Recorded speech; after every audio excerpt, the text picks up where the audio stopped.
right? All right. Remember when we spoke about gentle parenting? Yes. And how you can do everything for your child and they still end up, being redirected based on societal influences or whatever they turn to, right? Now, as a parent, you choose how you want to channel it. You could channel it and say, you know what? Oh my God, I spent X amount of money. I carried them for 9 months and and this is what they ended up turning out to. But there's also another way to look at it. Your child didn't die in an accident. Your child may not have joined no gangs. Maybe they didn't become the doctor that you expected them to be, but they also didn't bring your character into disrepute. That's something to be grateful for. Be grateful for the fact that you never had to endure any belly pain for the loss of a child. That's major, especially when you realize how much our kids are away from us. Like, your kids are away from you 90% of the week.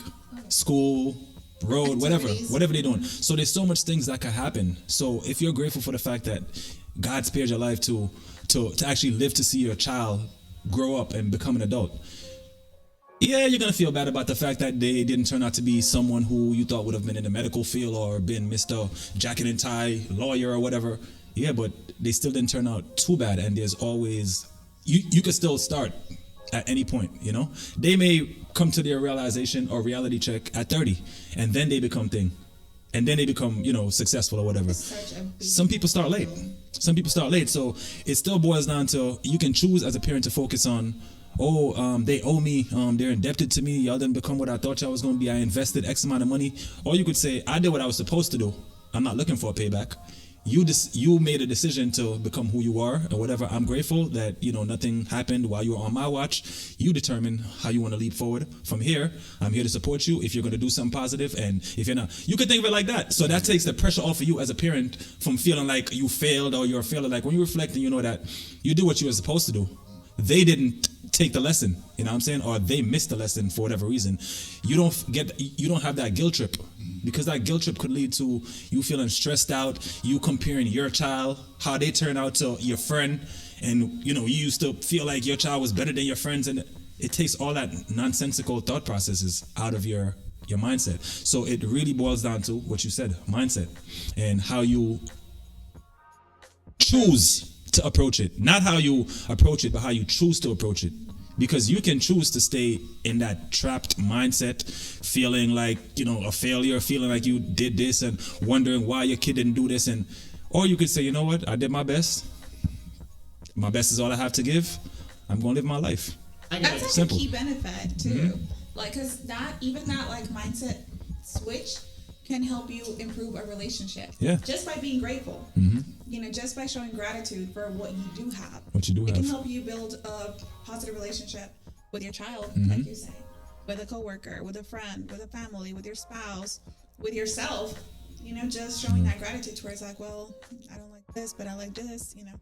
So that's a really key benefit. And ultimately, what gratitude does is it exerts straight positive emotions, which encourages the brain to focus on the positive experiences, which leads to happiness and fulfillment, stress reduction, all of that. Yeah. Got a good question for you guys. I got a good question. Every time I say that, I almost forget what I'm about to say, but that's a different emotional intelligence I got to work on, right? So my question is this. You guys are talking about a lot of things that I find to be quite hard. Sounds like hard work, right? Mm-hmm. And I also equate hard work to things that are painful. And I don't really like pain. I don't think most people do. So it sounds like, okay, so my equation so far is hard work equals pain. Pain is something I don't want to do, but it sounds like a little bit of pain is not too bad. So I can show more gratitude. Diamonds were built under pressure, so pain is good. And pain is temporary. That changed my whole. I went from a piece of dust, some dirt, some black dirt, to a whole diamond. I'm pretty sure that process kind of hurts, y'all. That can't be comfortable, dog. Definitely. Can you imagine getting crushed into diamond? You're dust. You're cool. Get the wind away from What is it? I'm just asking. So let me get back to my ask the question a little bit more seriously. So showing gratitude from a place of privilege is kind of disingenuous, I would think, right? Not necessarily. Because if it's like, hey, thank you for delivering my food. I agree. I agree with that. I don't think so. I agree I totally agree with what you're saying. Okay. And the reason why I agree is like, think of a kid who comes from a wealthy family, right? Yeah, exactly. Oh, you know exactly. what? Perfect example. Okay. I'm gonna give you a perfect example. That kid who killed the medical CEO. Right. That dude is And it's from not been Luigi proven. Mangione. Yeah. Has it been proven? Yes, it's him. It's him. It's been proven. It's been proven. I haven't followed that a lot, to be honest. He was a valedictorian. Yes, sir. He had everything going for him From Ivy League school. Yeah. Has he already been? He graduated. He's already been arrested. He graduated with I a. mean, he's been arrested, but Yeah. has he been like? Nah, has it's he him. had his It's trial? him. It's him. It's him. He's wearing the same clothes. It's him. Everything. Like, there's so much that evidence. doesn't say nothing. He's wearing the same hoodie. But listen, back to your point, right? So am I. Maybe I'm. Go ahead. Podcast destroyed. Y'all kind of look alike. I'm just kidding. Yeah, my eyebrows too. Look. Unless you look right now. All right, so Go ahead. that kid came from a super wealthy family, not a Yes. regular, super wealthy, based on news reaching us, based on what we've heard, right? He was a valedictorian, and he graduated from an Ivy League school in 4 years with a master's and bachelor's Yes, sir. simultaneously. That's crazy. You know what I'm saying? So it shows you the extent of his intelligence. You know, so for someone that intelligent and having access to what he had access to, you would think that he's ultimately he's one who ultimately exerts, gratitude. But You don't know as you that, were saying, no, I'm just saying, based on what we generally assume is right to be thankful for. Based on one of his actions, we don't know that. No, I don't think you understand where I'm coming from. All right, rephrase it. What I'm Okay. saying is he has everything that would make us think then, right? Yeah. That he should be great. He should he should exert gratitude. Okay. Right? However, back to your point where you asked about Coming from a place of privilege, right? And ingenuineness, right?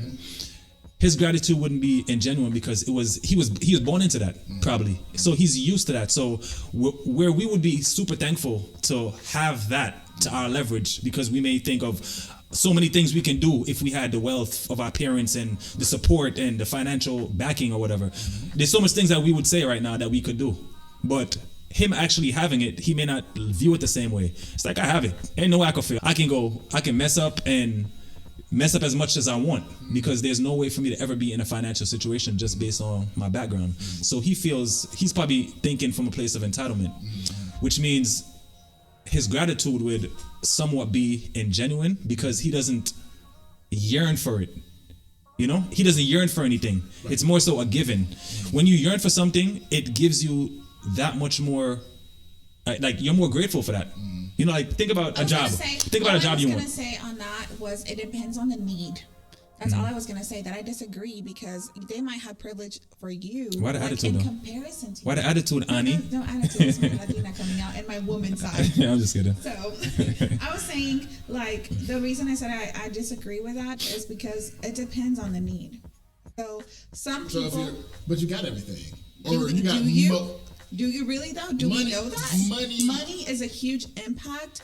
But how many people do you know or have you heard that have money? They're lost in their purpose. They're lost in their relationships. They're lost without friends and family. They're lost with all of like the things that have value, like in principles.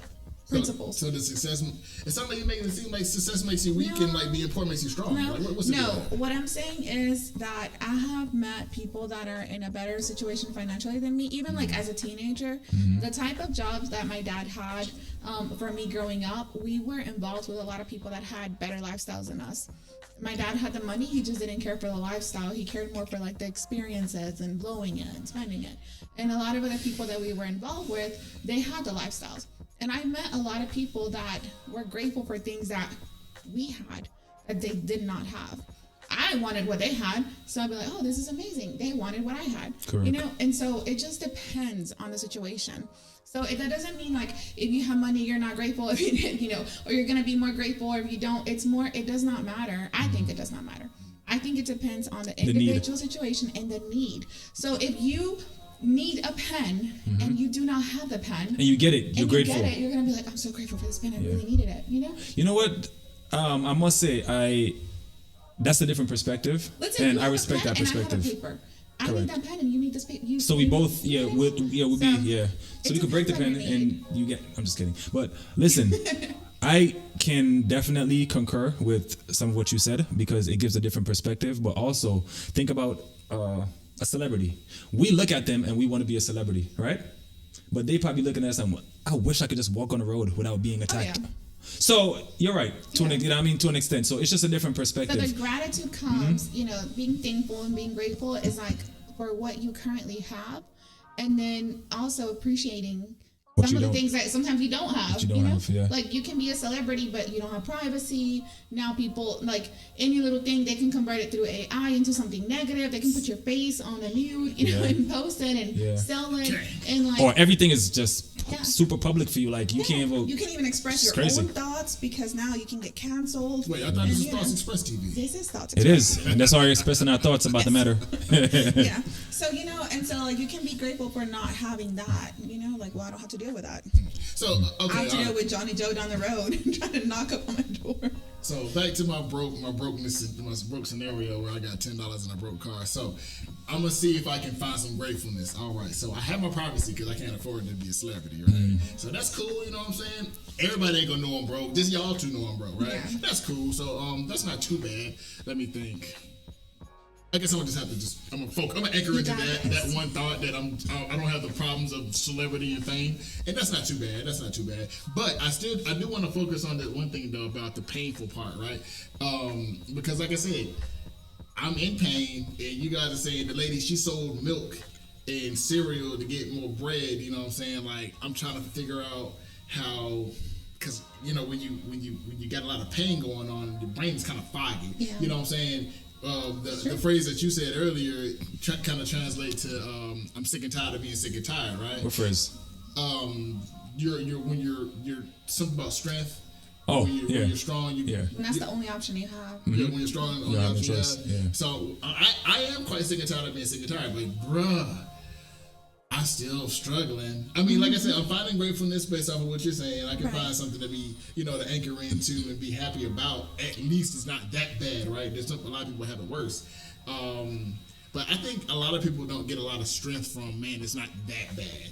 You know what I'm saying? Like, it can get you by, but it's not something that I'm gonna feed off of. It's like, man, your back ain't broke. It ain't spinal or nothing like that. But until your back breaks, until your back actually breaks, that's when you realize how bad it is. You'll be happy for that moment. I mean, yeah, but it's too late by then. My back broke. We're not trying to romanticize like, oh, your life is always gonna be perfect, this and that, and be great. It's just like finding that opportunity and the equilibrium. Even if you're gonna go half and half, it's best to be half and half where you're balanced than to be on the negative side more than the positive side, or on the positive side more than the negative. Because you could be super positive as you want. You have to accept that there's still negative that you're gonna have to deal with. So something just my spirit. You guys